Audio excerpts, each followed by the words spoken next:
بسم اللہ الرحمن الرحیم۔ السلام علیکم ورحمۃ اللہ۔ Islamic studies chapter 4 lecture number 12، page number آپ کا 64 ہے بیٹا، اور یہاں سے ہم شروع کریں گے حصہ تعارف حدیث۔ آپ کا چیپٹر 4، اس کے 2 پارٹس پہلے ذکر ہو چکے ہیں، 2 پارٹس ہیں۔ اس کا فرسٹ پارٹ تعارف قرآن پر ہے، اور تعارف قرآن میں آپ کے 2 ہم نے لانگ کویسچن آپ کو کروائے ہیں۔ اس میں نزول قرآن کے حوالے سے ڈسکس ہوئی تھی اور حفاظت قرآن کے حوالے سے۔ نزول قرآن اور حفاظت قرآن کے علاوہ باقی جتنا بھی حصہ ہے وہ آپ کے سمارٹ سلیبس میں موجود نہیں ہے، تو ان پیجز کو چھوڑ کر ہم لوگ پیج 64 پر آ گئے ہیں۔ اب ہم حصہ تعارف حدیث کو شروع کریں گے۔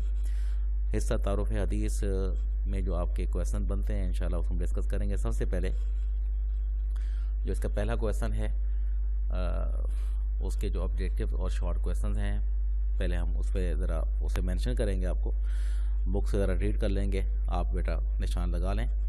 تعارف حدیث پیج 64، یہ تعارف حدیث۔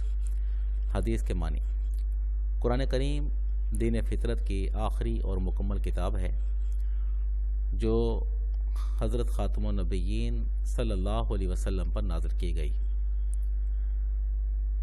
خاتم النبیین یعنی وہ نبی ہمارے نبی صلی اللہ علیہ وسلم ہیں جو اللہ کے آخری نبی ہیں، اور آپ کے بعد کبھی بھی کوئی نبی یا رسول نہیں آئے گا۔ یہ بات ذہن میں رکھیں۔ آپ صلی اللہ علیہ وسلم کی جو نبوت ہے، رسالت ہے، اس کی ایک خصوصیت یہ بھی ہے کہ آپ اللہ کے آخری نبی ہیں، آپ پر نبوت کا سلسلہ مکمل ہوا، آپ خاتم النبیین ہیں، اور آپ کے بعد کبھی کوئی نبی یا رسول نہیں آئے گا، یہاں تک کہ قرب قیامت عیسیٰ علیہ السلام بھی تشریف لائیں گے تو وہ بھی ہمارے نبی اکرم صلی اللہ علیہ وسلم کے امتی بن کر آئیں گے۔ وہ نبی بن کر نہیں بلکہ ہمارے نبی کے امتی بن کر آئیں گے۔ تو خاتم النبیین ہمارے نبی صلی اللہ علیہ وسلم کی رسالت و نبوت کی بہت بڑی خصوصیت ہے۔ آپ صلی اللہ علیہ وسلم کو اس کتاب کا مبلغ و معلم بنا کر دنیا میں مبعوث کیا گیا۔ کس کتاب کا؟ قرآن مجید کا۔ مبلغ کہتے ہیں پہنچانے والے کو، تبلیغ کرنے والے کو، معلم کہتے ہیں پڑھانے والے کو، سکھانے والے کو، یعنی آپ صلی اللہ علیہ وسلم کو اس قرآن کی تعلیمات کو پہنچانے اور آپ صلی اللہ علیہ وسلم کو اس قرآن کی تعلیمات کو سکھانے کے لیے دنیا میں مبعوث فرمایا گیا۔ چنانچہ آپ صلی اللہ علیہ وسلم نے اس کتاب الہی کو اول سے آخر تک لوگوں کو سنایا، لکھوایا، یاد کرایا اور بخوبی سمجھایا، اور خود اس کے جملہ احکام و تعلیمات پر عمل پیرا ہو کر امت کو دکھایا۔ حضور صلی اللہ علیہ وسلم کی حیات طیبہ حقیقت میں قرآن مجید کی قولی اور عملی تفسیر و تشریح ہے۔ یہ نوٹ کریں بیٹا، یہ قولی اور عملی تفسیر و تشریح، اسے انڈر لائن کریں۔ یہاں پر آپ صلی اللہ علیہ وسلم کی حیات طیبہ حقیقت میں قرآن مجید کی کیا ہے؟ قولی اور عملی تفسیر و تشریح ہے، اور آپ صلی اللہ علیہ وسلم کو آپ صلی اللہ علیہ وسلم کے انہی اقوال اور احوال کا نام حدیث ہے۔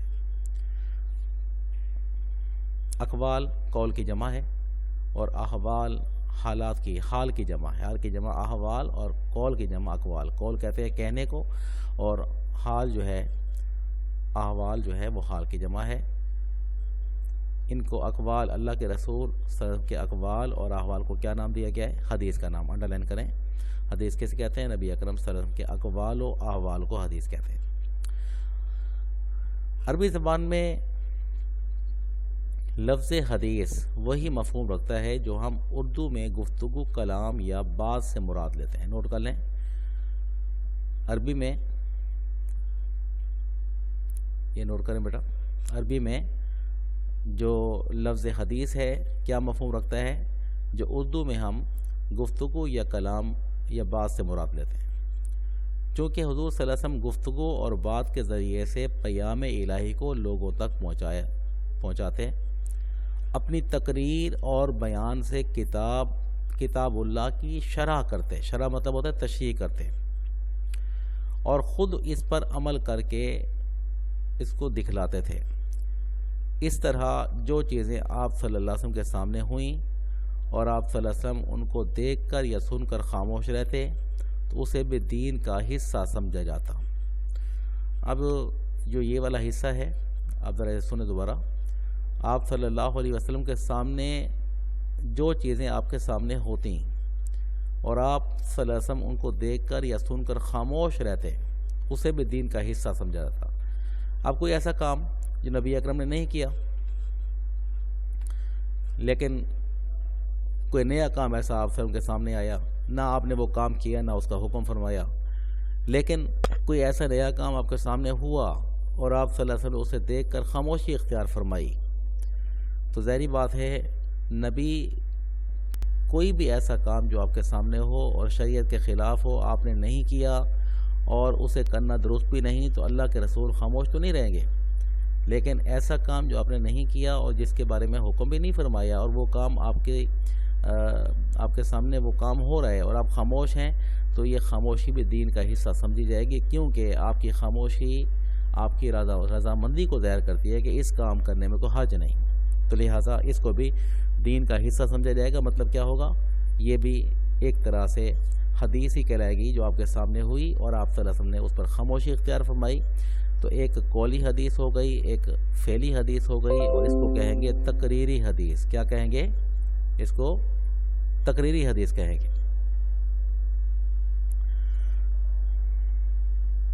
کیونکہ اگر وہ امور منشأ دین کے منافی ہوتے، یعنی جو کام نبی اکرم صلی اللہ علیہ وسلم مطلب کے سامنے ہوا، یہ جو کام ہوئے، وہ امور وہ کام جو ہوئے منشأ دین کے منافی ہوتے، منشا مرضی دین کے منافی، دین کے الٹ ہوتے، یعنی دین کی مرضی کے خلاف ہوتے، جو کام نبی پاک کے سامنے ہو رہے ہیں اور اگر وہ دین کی مرضی کے خلاف ہوتے تو آپ صلی اللہ علیہ وسلم یقیناً ان کی اصلاح کرتے یا منع فرماتے، اس لیے ان سب کے مجموعے کا نام احادیث قرار پایا۔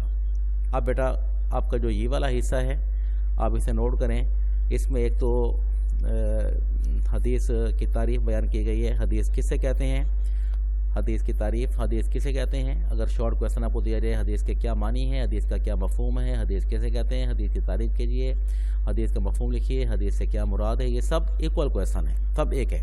سنیں ذرا، حدیث کسے کہتے ہیں، اگر شارٹ کویسچن ہے تو حدیث کسے کہتے ہیں، حدیث کا کیا مفہوم ہے، حدیث کیا ہے، حدیث کی تعریف کریں۔ تو اس طرح اگر آپ سے کویسچن کیا جائے تو آپ اس کی دو ہیڈنگ لگائیں گے، ایک حدیث کے لغوی معنی اور ایک حدیث کا اصطلاحی مفہوم۔ تو حدیث کے لغوی معنی میں آپ نے لکھنا ہے، حدیث کے لغوی معنی نئی چیز یا نئی بات کے ہوتے ہیں۔ اصطلاحی مفہوم میں لکھیں گے دینی اصطلاح میں نبی اکرم صلی اللہ علیہ وسلم، دینی اصطلاح میں نبی اکرم صلی اللہ علیہ وسلم کے اقوال، نبی اکرم صلی اللہ علیہ وسلم کے اقوال، احوال اور افعال کو حدیث کہتے ہیں۔ نبی اکرم صلی اللہ علیہ وسلم کے اقوال، افعال اور احوال کو حدیث کہتے ہیں، اس میں افعال کا اضافہ کر لیں، اقوال، افعال اور احوال کو حدیث کہتے ہیں۔ تو یہ حدیث کی تعریف ہو جائے گی اس طرح۔ تو حدیث کی اس میں دوسرا کویسچن بنے گا، حدیث کی کتنی قسمیں ہیں اس پیراگراف میں جو بیان کی گئی ہیں، اس میں ایک حدیث قولی ہے، ایک حدیث قولی ہے، یہ دیکھیں، ایک حدیث قولی ہے، ایک حدیث عملی یا فعلی ہے، عملی یا فعلی ہے، اور ایک حدیث بنے گی تقریری۔ یہاں پر لفظ تقریری لکھا ہوا نہیں ہے، لیکن جو یہ تعریف کی گئی ہے یہ تقریری حدیث کی تعریف ہے۔ آپ یعنی جو چیزیں آپ کے سامنے ہوئیں آپ ان کو دیکھ کر یا سن کر خاموش رہتے تو اسے بھی دین کا حصہ سمجھا جاتا، تو یہ اس کو کہیں گے تقریری حدیث۔ تو حدیث کی قسمیں کتنی ہوئیں؟ قولی، عملی یا فعلی اور تقریری۔ تو یہ بیٹا آپ کا پیراگراف یہ حدیث کے تعریف کے حوالے سے ہے، تو انشاءاللہ نیکسٹ لیکچر میں ہم اسے آگے ڈسکس کریں گے، تو آپ اس کے مطابق شارٹ کویسچن آبجیکٹیوز آپ تیار کریں گے۔